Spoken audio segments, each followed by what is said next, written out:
Hello, everyone. I am Damon Courtney. I'm the creator of BookFunnel, and we are hopefully, is everybody else now coming in? Yeah. Okay. Um, I am the creator of BookFunnel, and we are here today with the amazing Katie Cross. Before I introduce Katie, I also want to introduce a few members of the BookFunnel team. We have Jack Shulkaitis, who is our lead author support technician. We have Richard Finn is our director of operations, and then we have Kelly Tansey, who is also one of our amazing author support team. And we might have a few more of our author support people jump in just to help answer questions and things as we go along. So if you have any questions, please feel free to put them in the chat. We're going to organize them together. And when we get done with Katie and I get done with our little chat, we will be sure to get everybody's questions answered as much as we can. So Katie Cross, if you don't know her, she's an amazing author who has really built a lot of her fame in the last few years, especially as the direct selling movement has become more popular. But she was actually part of the vanguard. She was out there, doing it in her garage when we were all still, thinking we were cool and everything.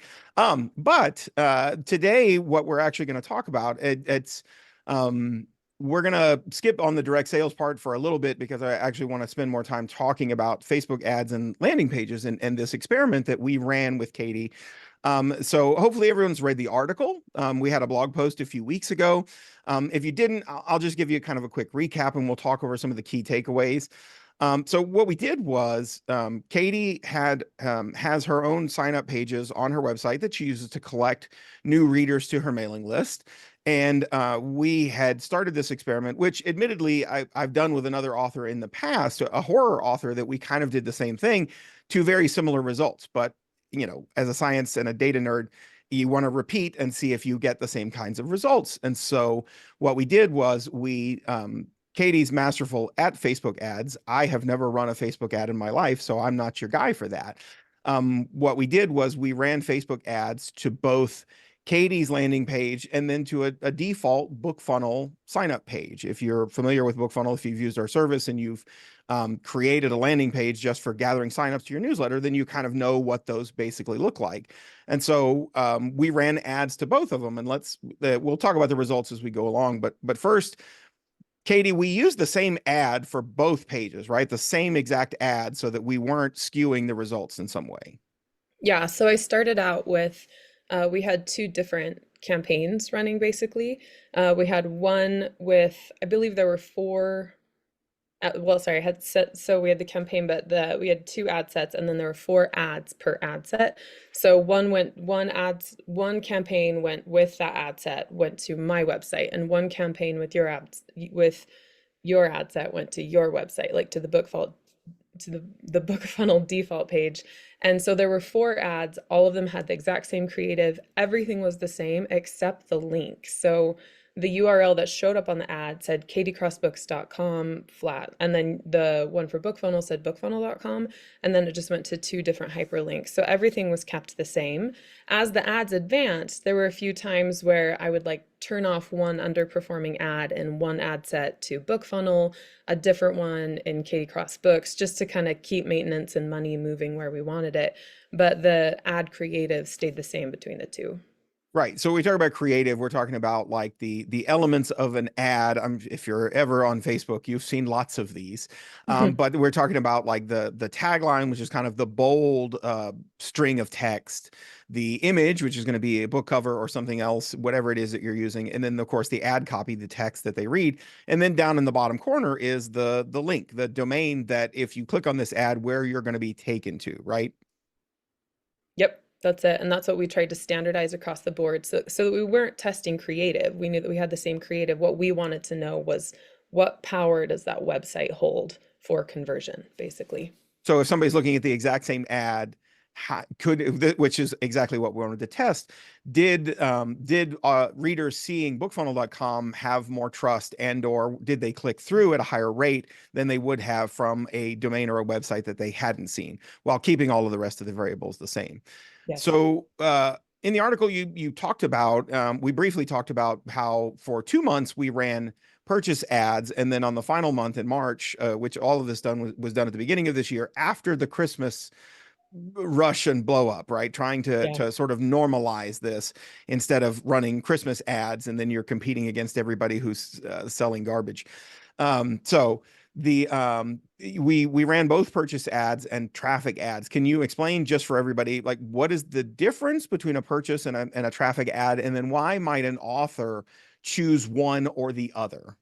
Yeah, so purchase ads on Facebook is a conversion event, and it basically tells Facebook what you want the end state to be. So when I run a purchase ad, I want people that are going to be purchasing my book. So Facebook knows data points between whether they're just going to click on the link and look at the page, whether they're going to click on the link and convert, which means give their email, or they're going to click on the link, give the email, and make a purchase from you based on previous behavior on Facebook, which is super freaky and big brothery, right?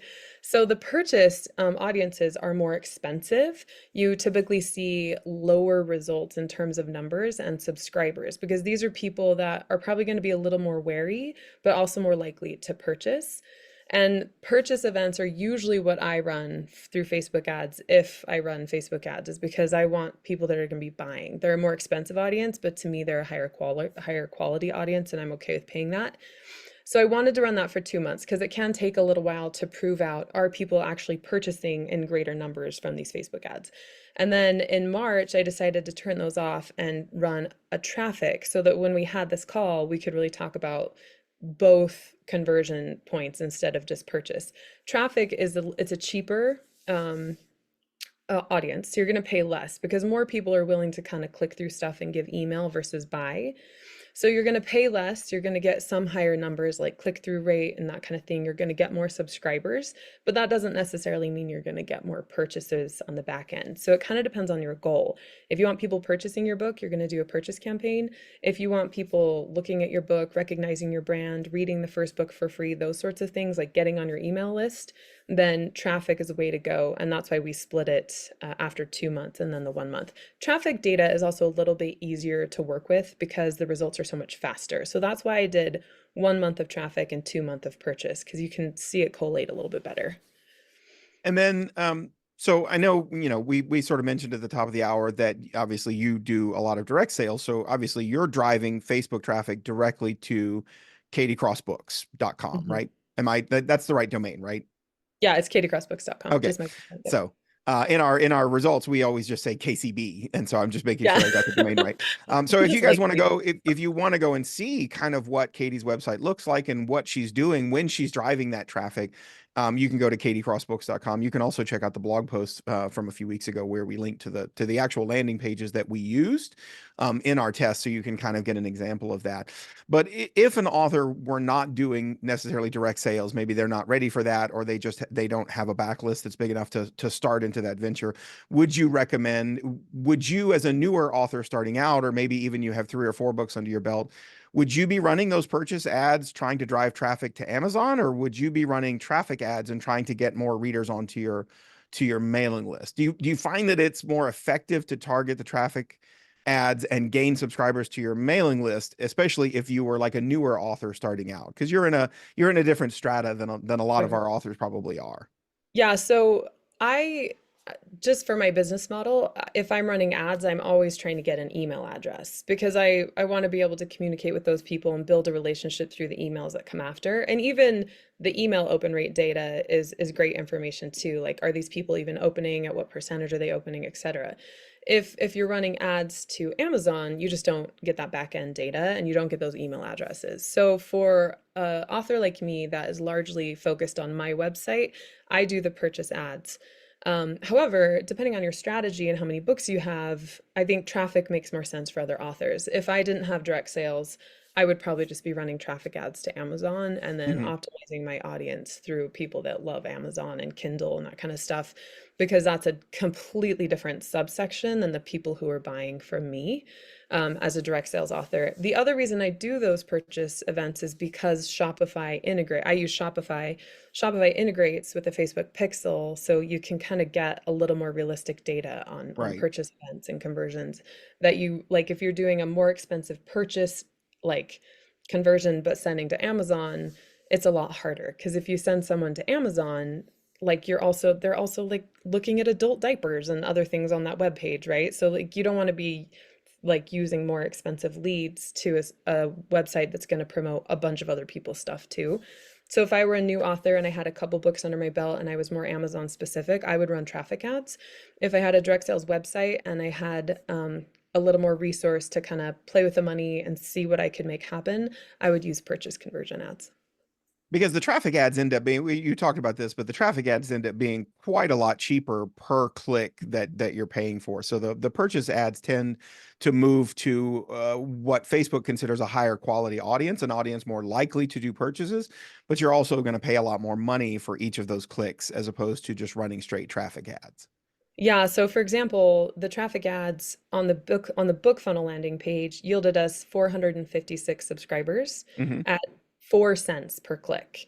In January and February, the BookFunnel landing page, it was 16 and 26 cents per click, and we only got 175 and 109 subscribers. So you can see that like it's a fifth of the cost and like almost 4 times the results. However, I'm not necessarily interested in people that want free stuff from me and are never going to buy. Hmm. So when you have that information, you just want to be aware that like, cool, I got like 4 cent clicks, but what are my sales doing on the other side? Is this actually paying out on the other end? I think that's just where you have to be really careful about like really low clicks. So some people might panic at 26 cents per click on a purchase ad, but then if you think about it, if that day you ran $10 at 26 cents per click and one of those bought one of my trilogies for like 15 bucks, that's paid for with profit, Right. right? So I think that's where you have to kind of not necessarily be afraid of the numbers or excited about the numbers of the ad itself, and you have to really scale out and look at that bigger picture. And so for this test, how much were you spending per day on advertising on each ad set, both the Katie Cross Books ad set and the BookFunnel landing page ad set? Both were $10 per day. Okay. Yeah. So not spending a ton of money, right? We wanted to Mm. try and do something that was going to be within the realm of what most authors could at least look at maybe affording, especially if they're just starting off with Facebook ads. You can burn through a lot of money on Facebook ads if you don't know what you're doing, and Facebook will happily take your money and spend it and Even if not you do know what you're doing, I've burned right. through so much money on Facebook ads, and it's all kind of a crapshoot, right? Like if you look at the numbers, January did better because January typically does better for authors. Like a lot of advertisers kind of drop their budgets in Q1 because they're recovering from an advertising heavy Q4. There's a little bit more space to breathe into, so you see CPCs and other stuff drop, and some people are engaging more. So I think January in general has been pretty good for authors. So you actually see fairly decent numbers, but then in February doing the same thing, the numbers were way down and we hadn't changed what we were doing, right? It was just less profitable, less fruitful in that month for our goal of getting subscribers. So that's something else to be aware of. I think Facebook ads and advertising is such a stress point for some people because there is a sense of like, I don't control this. I'm doing everything right and everything's going wrong. And I think that's true. And people should know that them's the ropes, right? Like that's just kind of the gamble. Like you're rolling dice at this point sometimes. Yeah, the old phrase goes that in advertising that half of all advertising works and half doesn't. We just don't know which half. Yeah. So, and it That feels feels that way right. sometimes, right? So I want to look at the traffic ad specifically because I thought the results there were pretty stark. And you've said like CPC, and we talked about cost per click. And cost per click is how much Facebook charges you when someone actually clicks the ad. So we're not talking about how many times somebody sees it, but when somebody actually clicks through on that ad. So Mhm. what was the cost per click that you ended up getting on each of these ads? So, so I have it all lumped together because we're talking about 8 different ads, like with different pictures or whatever. So what we have in January for BookFunnel, our cost per click was 16 cents on average, just the average cost per click because it For the fluctuates. purchase ads? Oh, for purchase. Yep, this is purchase. Yeah, January was purchase. Yep, January. And you want that, right? You want me to start in January No, and go talk down? about all 3 months, just this where they Yep. went, where they went. Okay. So January purchase ad, the book funnel average cost per click was 16 cents. And for my website, KCB, it was 18 cents. And that's pretty much spot on. It's pretty much the right amount. Like we're showing it was pretty even there. And then the subscribers are what comes next. And that's interesting because BookFunnel had 177 that month and I had only 114. So that's a pretty big difference, like a pretty big disparity between the two. In February, those purchase ads for BookFunnel were 26 cents cost per click, so it's up by 10 cents. And on my website's purchase ads in February, they were also 26 cents cost per click. BookFunnel's landing page yielded 109 subscribers and mine was 79. So that was what, was that 40 more? I don't math. That's 30 Hmm. more. Like whatever, I don't math. And then for when we switched to traffic ads in March, this is where we see the big disparity. The traffic ad cost per click for BookFunnel was 4 cents. So we're down all the way 4 cents from 26, and there were 456 subscribers through the BookFunnel page. And for my website, it was 9 cents cost per click and only 148 subscribers. So we really see there for traffic ads. I think this is most important for most people in here. For traffic ads, it was cheaper and way, way more fruitful with the BookFunnel landing page. So I think looking at that data, because the cost between the two ad sets in March for those traffic ads was only 80 cents different. So we Hmm. spent 80 cents more on the BookFunnel ads than Facebook spent on my ads.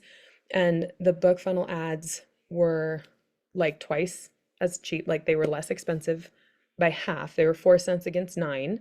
So there's twice as many people going and willing to click on BookFunnel with 456 subscribers versus 148. So that's showing it was cheaper, but also way more effective by what, like double or triple for Triple. traffic, which, yeah, Yeah. for triple for traffic, which is what most people here are going to be doing. If they're trying to do like build up their newsletter list and get people into their universe to kind of start reading their books. I think that's what's most important. Yeah, to get those leads into your funnel, so that you can start to get people into your universe and then buying the rest of your books. There's a reason why we called it BookFunnel.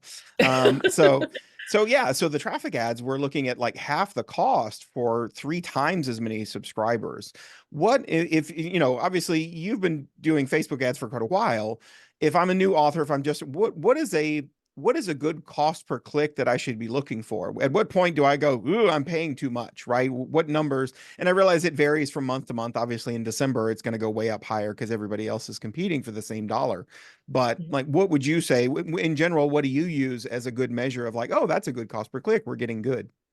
Yeah, I mean, I was really happy with those traffic cost per clicks that we had between the 4 cents and the 9 cents. That felt really good to me.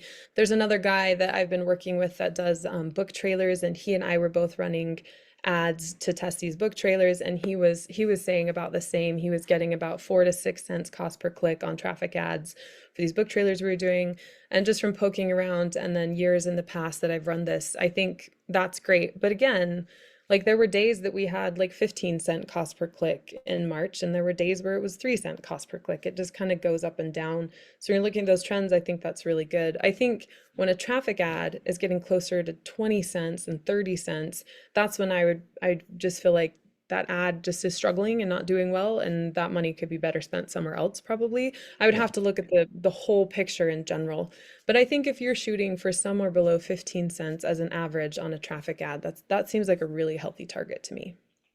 So using the traffic ads, is it safe to say that generally when you're running traffic ads like that, you're trying to get more subscribers to your mailing list? Is that really kind of the target goal for that?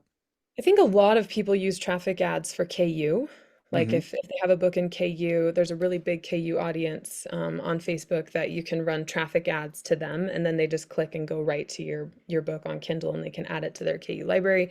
I think a lot of people will use traffic to just start building up their newsletter list and proving it out. I think sometimes people will do traffic just to test things out in advertising. Traffic is a really good starting point for people that are kind of moving into ads and trying to figure out what they want to learn and look at the data and make decisions and build up that email list. I think traffic ads are a great idea if you are trying to optimize your email list response, like your nurture sequence, your funnel. So when people sign up to your list and they get an email from you and you're trying to figure out what makes people open these emails so that every single email I send at the beginning matters. Traffic ads are a great way to test that because it's pretty cheap traffic. It's people that are showing interest, and you can start looking at the trends and data based on those traffic ads to see what's working in your email list. And then I've used traffic ads to promote a new launch. So I have a special audience on Facebook that's just an aggregate of anyone that's visited my website in the last year, anyone that's interacted with me, anyone that's on my email list or has been on my email list that's unsubscribed. And I will just send traffic ads to them and be like, hey, the next book's available, and just see if that gets people who have left my email list but might still be interested to purchase and be top of mind with them. Yeah, I think those are some really great ways to use traffic ads. And then I don't want to spend too much time talking about direct selling, but of course I know because you're here, a lot of people are probably going to have questions Sure. about that because that's obviously you're like the queen of it. But I do want to, like, since we're talking about mailing lists and we are talking about in March adding using traffic ads and driving subscribers, that's what, BookFunnel landing pages are there to add subscribers, right? We also have sales landing pages, but at that point you're better off driving to your own page if you're actually running advertising, right? Mhm. So in your business where obviously you really focus a lot on direct selling, how important is that mailing list when it comes to selling direct? Like, do you find that you drive a lot of your existing sales? Do you drive new sales? How does that work for you? I mean, it's king, right? It's everything to me. And it's everything because that's where the relationship with me and my readers actually begins. So building up and maintaining that email list is how I create and hold that connection so that I can give them what they want more of. The reason direct sales is such a fun model is because I can just shoot out an email and say, "Hey, what book do you want next?" And then they can vote. And then I get to see firsthand, oh, they actually wanted book number 5, and I was going to do book number 2, and that was the least desired. And it turns out that when you like publish books that people want, they buy, right? So it's Wow. like yeah, I know, like, right? So I think that that email list is the key to creating relationship, which is the power behind direct sales. And that's really what the focus on the email list is. It's not necessarily about numbers. Like I don't actually have that big of an email list. I think I'm somewhere around 17,000. Hmm. There's more than that, but I have my weekly newsletters only 17,000, which to some of you probably sounds insane. Like that seems like so much, and it is in some ways. But honestly, I've had it be over 100,000 on my Hmm. weekly newsletter list, and it just didn't matter because they were all deadwood from like ads and stuff. And so I ended up paring it down. So every single person that's on my email list has to have purchased from me to get on my weekly newsletter. So it's a very refined like list, right? And it's that way because I can do that because my ads come to my website and or BookFunnel page and I get that email and then I can keep that data and that relationship. And I wanted to point out, you mentioned in the article, and it sounds really good, and so I wanted to point it out because that's what I'm here for. You mentioned like that you feel like the subscribers that are coming through the BookFunnel page were of higher quality. Now, why? What makes you feel that way? Oh gosh, for me, every single person that came through the BookFunnel page was incredible because that means they are primed to buy from me again. Because they've already seen BookFunnel, they've already seen your landing page, they know how to pick from what e-reader they want, and that is not a new step for them. So Hmm. for me, that's the game changer because the biggest question people have for me is how do I get my book? So if you go to my website, go to katiecrossbooks.com, pick any book, and if you look at the picture, there's another picture next to it, and I say, and it says, how does this work? And I explain you're going to get an email. Like I explain the process basically. And if they already know BookFunnel, I've had people be like, oh yeah, I love BookFunnel. And then it's instant sale. Like I've even Right. had instant sales at cons because I offer an ebook collection. Like they can get 4 of my ebooks for $10 at a con. And I just give them a business card and they scan it and it goes right to a BookFunnel landing page. And I'll say BookFunnel will deliver it. And they'll be like, I love BookFunnel. Everything's on BookFunnel. And it's like instantly sold because that pain point is overcome. And then the other cool thing is I can say there's customer service 24/7, just email them, or if like anything happens, you can email them directly. There's all these instructions. So yeah, that for me, there's a pain point that people who know BookFunnel or have had experience with BookFunnel, I don't have to overcome when I later try to close the sale because they've already seen it like as that Right. introduction. So I can say from that ad, this is how we do things here, and it just removes that pain point basically. I'd like to stop at this point and say that we did not pay Katie to be here, and we did not pay her to say that. But Um, it's so true, right? Like but BookFunnel, I tell people like BookFunnel is my best business friend. Like I could not do this without BookFunnel. So what if anything has changed for you since in terms of advertising since you wrote that article? So we ran these ads back in January, February, March. Now we're into summer, which if you were in Texas like us, you've been without air conditioning, some of you for a week, and the rest of us are even with air conditioning just sitting here sweating. Like we're into the summer now. What if anything has changed in as regards to your advertising since we did the article? I mean, I'll be honest, I turned those ads off and baseball and soccer season started and I haven't turned them back on. I'm a mom, so I have a 5 and an 8-year-old. And actually, as I saw those results, I said, I think we actually have an opportunity to optimize our website better so that we get sales on the other side, right? So Right. I'll like from here on out, like BookFunnel landing pages are going to be where I send my ads for sure. But also I hired a UX UI. It's a user experience, user Experience. interface person. Basically, someone went through and gave me an F report card on everything on my website, and we came up with a plan to like optimize the user interface and user experience. And because I'm a mom and I have a lot of books to write, my VA and I have been slowly chewing through that list all summer. She's a teacher, so she has summer off. So she's been optimizing my website in phases, and our final phase is coming up at the end of this month.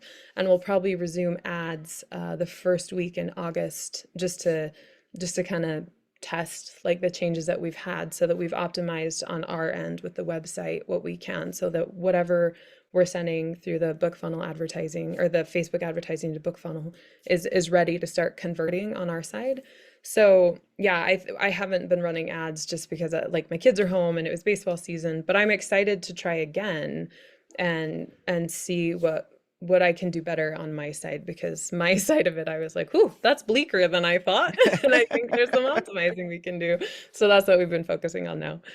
And I will take this opportunity to note that as writers, your number one job is to write the next book, to always Yeah. be writing the next book, even as you come to the things like webinars like this, and we learn amazing things from Katie. And you think about doing advertising, and you want to learn Facebook ads, or you want to mess with your landing page. You know, be if you're a mom or dad, live your life and do your thing first, but always be working on that next book. That's always the most important thing. I tell that to every conference that I go to because people come, they go, well, Damon Courtney from BookFunnel said I need to work on my landing page. No, no, no, no, no. After you finish your book, that's what Damon Courtney from BookFunnel said. So getting back to ads for just one, when you do run your ads, how long do you typically let your ads run for? And then if you're kind of new to some of this stuff, which admittedly I've never run a Facebook ad in my life. I know some of our team does, but that's not my skill, right? So Yeah. what indicators are you looking for when you're trying to determine like this ad is not working anymore and probably needs to go away? So I typically give it a week. This is why I like starting at a low price point. I'll say $10 to this ad set. I have it optimized as best I feel I can.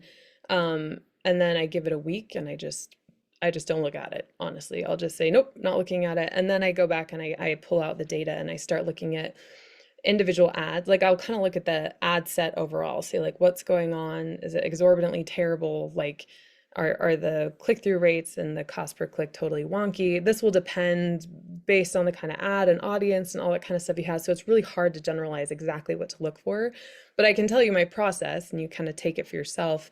I'll look at the ad set overall and then I'll go into the individual ads. And usually you want to, like, I start with about four. I have found I used to really just do one ad per ad set. That was my favorite thing for a long time because it was just such clean data. But they don't really let you do that anymore. You start getting the creative fatigue alarms and it makes it impossible. So I found for my ads, at least when we were running it in Q1 together, the four ads together usually like I didn't get the creative fatigue warnings. It didn't tank horribly terribly.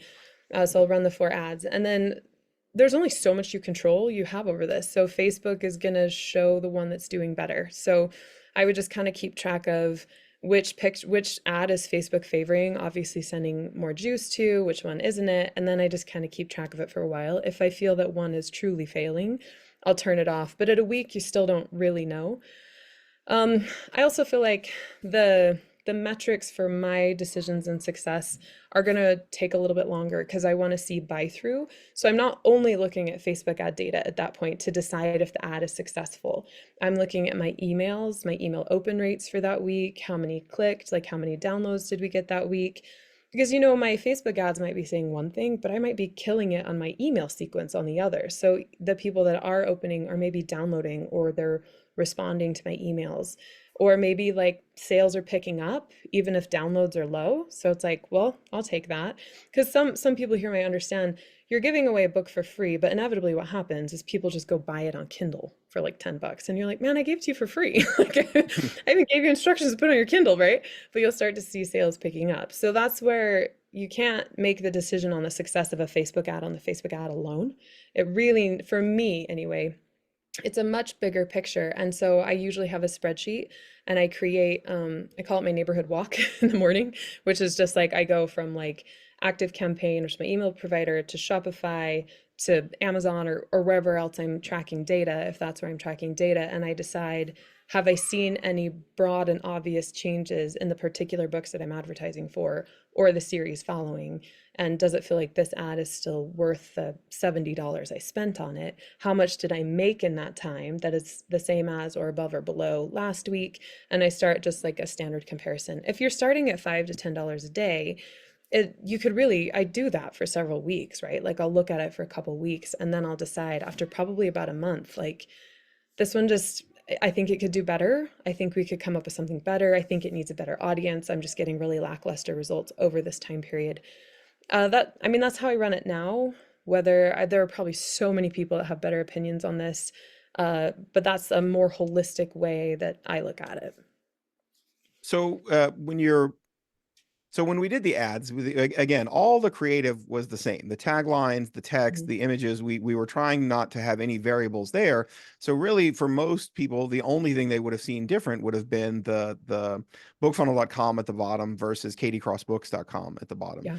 What do you think drove the greater conversion? So once they click on the ad, then they were either going to land on the Katie Cross Books sign up page, or they were going to land on the BookFunnel landing page sign up page, right? Mhm. So I mean, this is probably just this is all speculation because we don't really know, but like, what do you think was driving more of the conversion? Do you think more readers were interested in clicking on the ad because they saw the BookFunnel domain?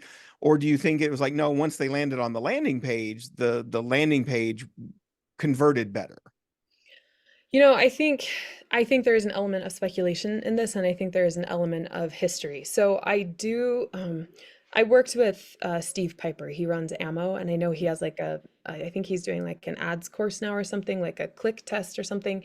And he always said to me when I worked with him in his class, he said, ads wake up in a good neighborhood or a bad neighborhood, and you have no control over it, and you can generally tell whether they wake up in a good neighborhood or a bad neighborhood, right? And that alone like has helped me so much. I think in March, the BookFunnel traffic campaign woke up in a good neighborhood. But I also think the Katie Cross Books ad in March for traffic woke up in a good neighborhood too. I think they were both in a place to flourish because the numbers were comparatively better than the previous months and they looked good for traffic ads. BookFunnel had a much better click rate, but Katie Cross Books had a great click rate too. Like I'm not sneezing at 9 cents per click, right? I was super happy with that. However, I do think that when success happens, Facebook feeds it more success. And because we had a 4 cent cost per click instead of a 9 cent cost per click, that means by nature, more like double the amount of people were probably going to that ad because it spent the same amount of money, right? Hmm. So we're spending the same amount of money, but BookFunnel is getting twice the clicks. So I think we're naturally going to see more conversions that way. So I think both of them woke up in good neighborhoods, to quote Steve Piper. I think both of them did great, but I really think the BookFunnel landing page is what clinched it because if you look at the Katie Cross Books landing page, I made it like it has a picture of the book, it has some information, it has some optimization that I've learned over the years, but nothing grand, like nothing huge, right? It's just it takes them to my website, they scroll down, they enter their email. There's nothing beautiful about it. I think there were more questions that popped up on my landing page as a brand new reader. Like, how am I going to get this book? How does this work? I don't know what I'm doing here. I've never seen this website. Versus BookFunnel, where you could click and it came up immediately what to do, and there just wasn't as much on the page. It was right in front of them. Click right here. It's a nice big button. You see it next to it. I think the layout of the BookFunnel page led to a little more immediate trust. But I also do think the BookFunnel name made a difference there because I think BookFunnel has much more like visibility than I have. right, than just Katie Cross Books, way more people are going to have heard of BookFunnel. And I say that because of all the in-person events I do all over the United States. Like people know BookFunnel because all I have to do is say, well, I can give them to you, like you download them on BookFunnel. They're like, already got it, right? So I think that the name BookFunnel led more people to click on it. I think the layout of the BookFunnel page led more people to click on it. And then I also think that Facebook kept feeding it more because it was cheaper, right? Because it was more successful. Like as we got more success and more completed registrations, the cost went down. So we naturally got more and we saw more success on that ad, which still means that I stand by the BookFunnel landing page was more successful and also was a better, I'm trying to think of the right word.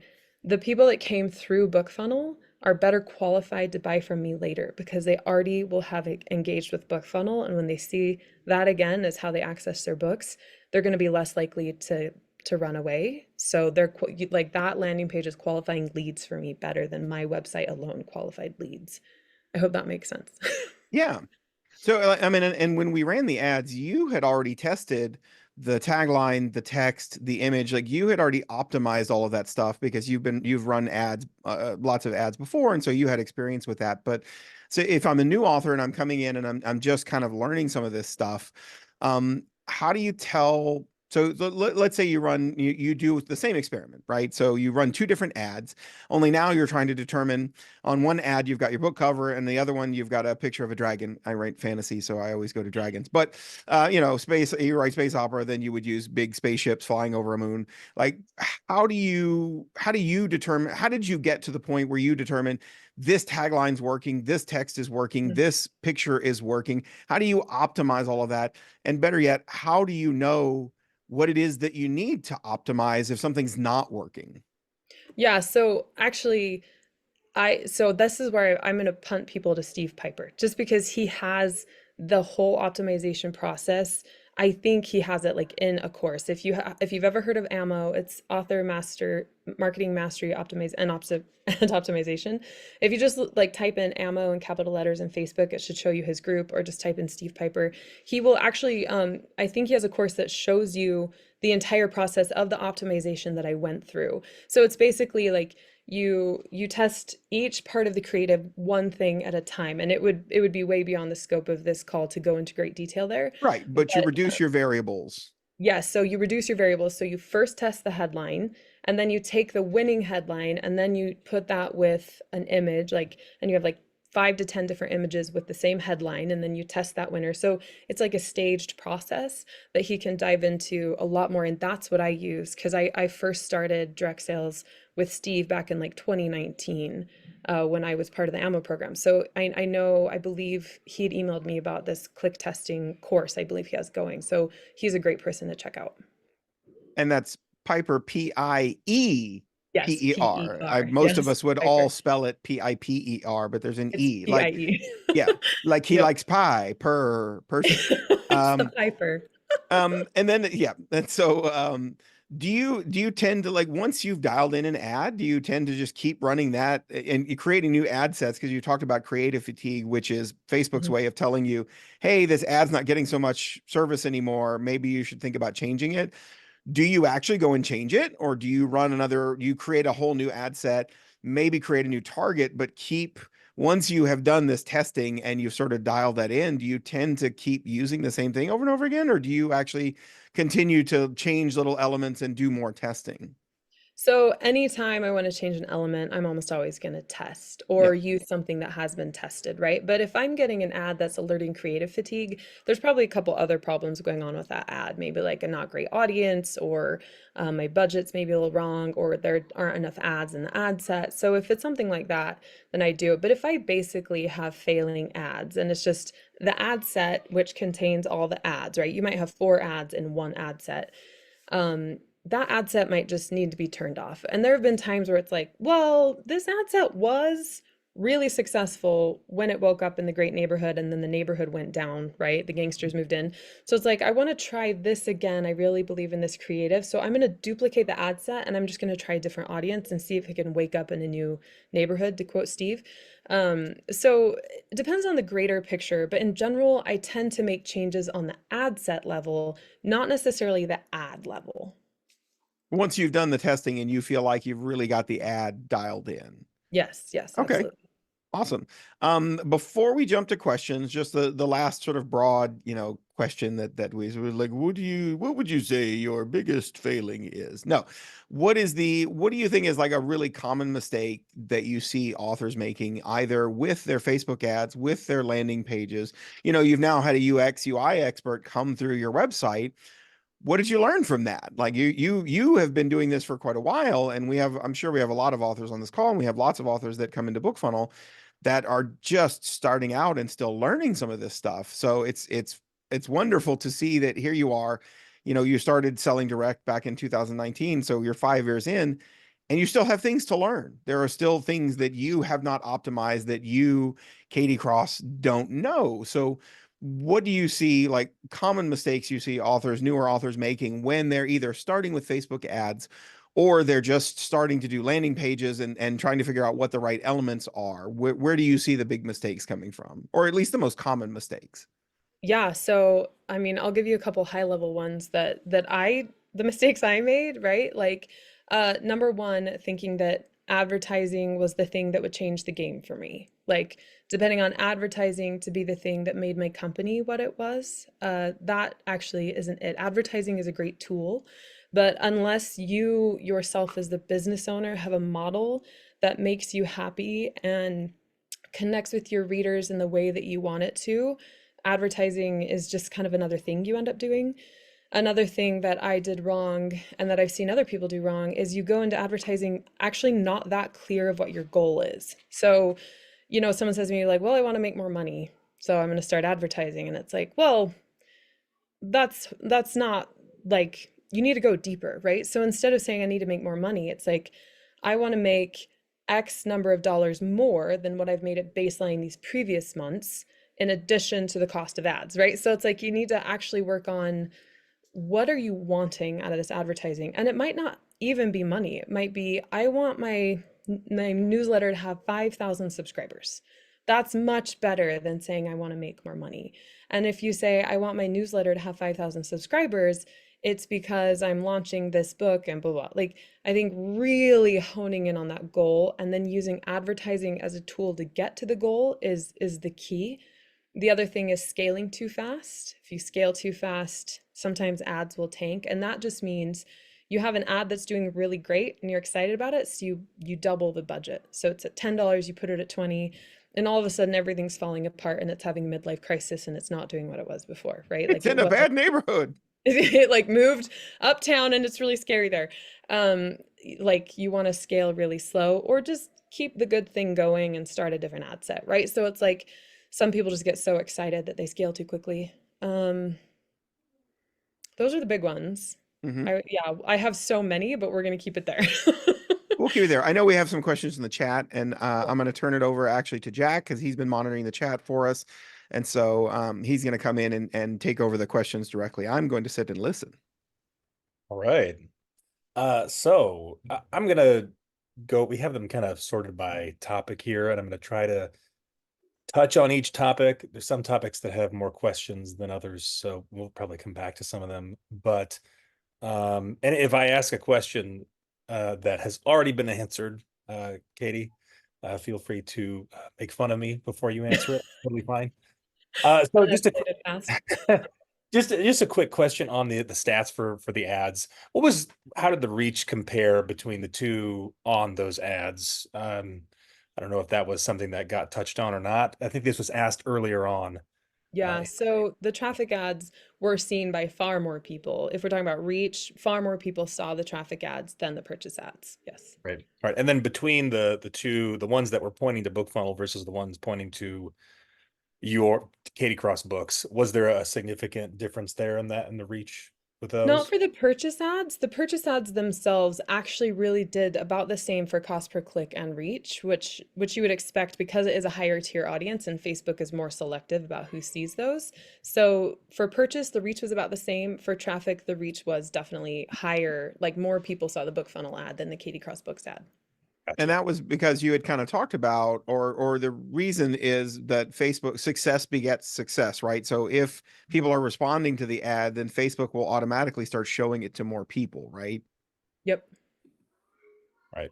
Got it. So another question here regarding targeting. So are you using detailed targeting on your ad settings, or are you doing anything with Advantage Plus, or do you have any experience with that, or just touch on, Yeah. what you're doing as far as targeting is concerned?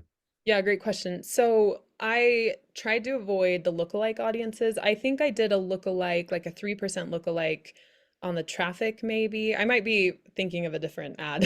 So I don't want to say, I don't want to look it up. It'll take too much time. But for the purchase, I did detailed targeting, and I usually find some form of other fantasy authors, or like dragons has a really good detailed targeting category on Facebook ads because I do young adult fantasy.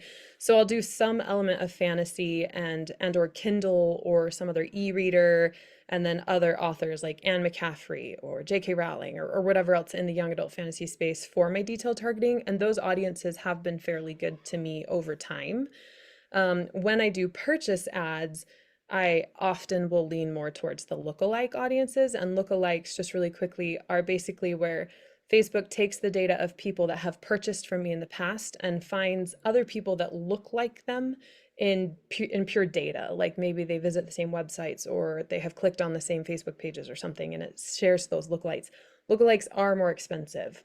But I tend to find better success for purchase campaigns with them sometimes. So I do both, and the detailed targeting is usually the one I go to first. Right, right. Then on like budget and return on investment here a little bit, I'm kind of taking a few questions and Frankensteining them Cool. together here. So what in terms of, I know some of these ads were pointed at landing pages to get new subscribers, right? But what, based on the budget you were using, what were you able to see with any data in terms of return on investment, maybe later on down, a few steps later? What were you able to see from that? Even if they were just getting a free book and joining your mailing list, Yeah. what kind of things were you able to see there? So this is there's a pretty big response that I'm going to try and shunt down because it's actually a lot of work to find all this data, right? To like go to all the different retailers, my website, and figure out what were sales before, what are sales after, how much to spend on ads, how much did I make? Because I would look at like Q4 of 2023 baseline. So I'm looking at October, November, December of 2023, and I'm saying what were my average sales for these three books that I then advertised in January, February, and March. So I could say, well, in general, I sell, we'll just use like 100 for an example. I sell 100, for example, but in January, February, and March, I sold 150. Well, that's probably because advertising, that's fair to say. So how much more did those extra 50 make me? And then I say, okay, well, if it was like 150 bucks, but I spent 200 on advertising, then that one retailer alone didn't necessarily profit it. But then on the other retailers, maybe I sold more too, right? So if you get really nitty-gritty with it, you can look across your data sets and say, this paid out was worth it. Or you could honestly just say, well, I got 700 subscribers and I got to test this, and that was worth the $400 I spent on ads for me. Cool, right? Like you can kind of like go through your data and look at whether it was worth it to you. You can totally get lost in this data pursuit, right? You can pull data from everywhere and look at things. So in general, I try to look at norms before, norms after, general budget spend, how much I made, because I just want to see, is this actually making me more money, or is it just feeding my ego because I'm selling more on Amazon? Right, And then that kind of helps me decide, okay, this ad set is profitable, or this whole ad campaign or strategy that I have is or is not. And I can kind of make the decision from there. right, right. Then in terms of this question is a little specific. I guess I'm going to kind of um, branch it out to really, I think, what the root of the question is. So somebody's just asking, like, would you recommend building a robust automation sequence before you would start Facebook ads? But I guess maybe and that's maybe one thing. But what things, whether it's a robust automation sequence or whatever it happens to be, what things would you recommend somebody has built out or established before they even get to Facebook ads? So before Oh, they get to, 100%. you know, Yes, the email automation that follows the ad is king, right? That's why I have sometimes run traffic ads just to test my email automations, like $10 a day for 2 weeks. Let's see what the emails do. And then later we can actually get into, okay, now I want to run ads for real because I know that these emails are being opened.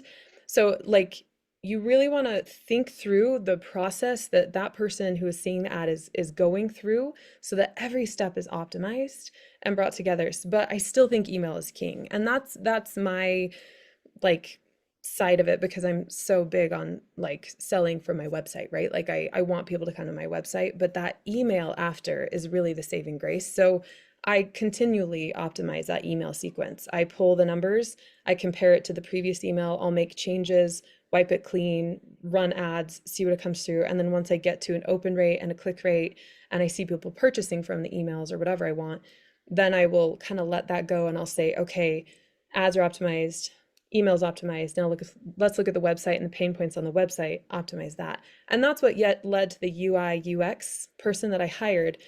Through this with Damon, I had the Facebook ads optimized. I had optimized the emails and I realized my website's not optimized. And so we launched into this like multi-step summer long, let's optimize the website to kind of get ready and then restart ads again in Q3. right. Then maybe kind of along these same lines. So if an author's got, let's say, 10 books that they've written, right? Do you think that would be enough of a backlist? Or at what point does an author have enough, I guess, content, if you will, enough written and published that it's going to be worth it to do Facebook ads? Or at what point do you say, well, you should really probably focus on writing first and get that out of the way before you start running ads? Maybe you can even speak from experience, how many books you had before you Yeah. published, before you started running ads, something like that. I mean, it's really sexy for me to give you a number and say you need Yeah. 5 books, blah, blah, but it's a bigger picture, right? Because it's not that easy. Yeah. Because for some of us, like we need the money to be able to keep writing the books, and so it's not like, well, I'm just going to go write another book and then get ready for advertising. It's not that simple for everybody. So I want everyone who's listening. I get that. Um, I had, oh gosh, I don't know how many I had at the time. I probably had well over 20 books available when I went into direct sales. And well, probably about 20. I might have had somewhere around there. Anyway, when I went into direct sales, I did have a backlist, right? So I had a little bit more that I could play with. I could try out different books for free and different series and trilogies and whatever. When I first went into it, I could try things out. In general, because every situation is going to be unique, I would say if you have enough, at least one completed trilogy or series, it just makes it a little easier to see success because you can have a higher price point. The thing about Facebook ads is we are such a low price point in the big scheme of things. I mean, there are people on Facebook that are selling things for tens of thousands of dollars. So for them to get like $1 cost per click on an ad is nothing. But our price points are like less than $10. So making that profitable is super tricky and everything runs on like a very fine line. So you want to be able to have a product that's at least more than $10, I think, in order to make Facebook ads profitable. And the reason I use that rule is because if you have something that you can sell for $10 or more and you're running $5 to $10 a day on Facebook ads, you have a higher chance of making that money back and seeing a profit eventually. Again, that's really sexy. It's easy for me to say, like, well, I'll just do $10 a day and have a $10 product and sell that. That's not how easy it is, right? Mhm. But if you have something along those lines, I think you are more likely to see success than if you have one book or two books. If you only have a handful of books and they're all across different genres, for example, like maybe you have a book in romance and a book in horror and a book, or you have anthologies, like if you're kind of all across the board, it's going to be a lot harder to harness that, and your strategy around advertising would just be different if you're ready for advertising at all. Gotcha. Gotcha. Yeah, I think Damon, that's I think most all the main questions we had. I know we kind of smushed some of them together because they were kind of along the same lines. I didn't know if you had any other questions that you wanted to ask, or No, I got all mine out of the way before we got started with everyone else's questions. So I want to thank Katie, for stopping by and chatting with us. This is actually the first time that BookFunnel has hosted someone else. I'm usually going on other people's podcasts and webinars. So this has been a lot of fun. And Katie and I have been friends for a good long while. So I'm so Yeah. glad that I'm always happy to chat with her. But I'm glad that she could come on, and I hope that everyone got some useful information out of all of this. Yeah, it was so great. Thanks for having me. I was like so excited. Like this would be so fun. We just got like talk about nerdy business stuff. It's my favorite. Well, that's the way she was. I don't know. Throughout this experiment, Katie was recording me videos and sending. So it was just like up to the moment, like this is what's happening right now. And she's got spreadsheets on the screen, and she's down in the corner, and she's like, okay, so you can see right here where we click through his rate was like this. And so it's been this fun little experiment, and I'm glad that we did it. Yeah, So it was thank you again for coming on, and thank you all for coming out. We will have a replay of this available for anybody that was not here. And then that should be it should be posted within the next day or so to bookfunnel.com/videos, which is where we actually post all of our webinars and our orientations and content. You can actually sign up for other things that we do there. Our lead author support, Jack, there leads orientations and webinars at least a few times a month here. So thank you everybody for coming, and we'll see you next time. Thank you for watching. Check out these other videos from BookFunnel, and don't forget to subscribe to the channel.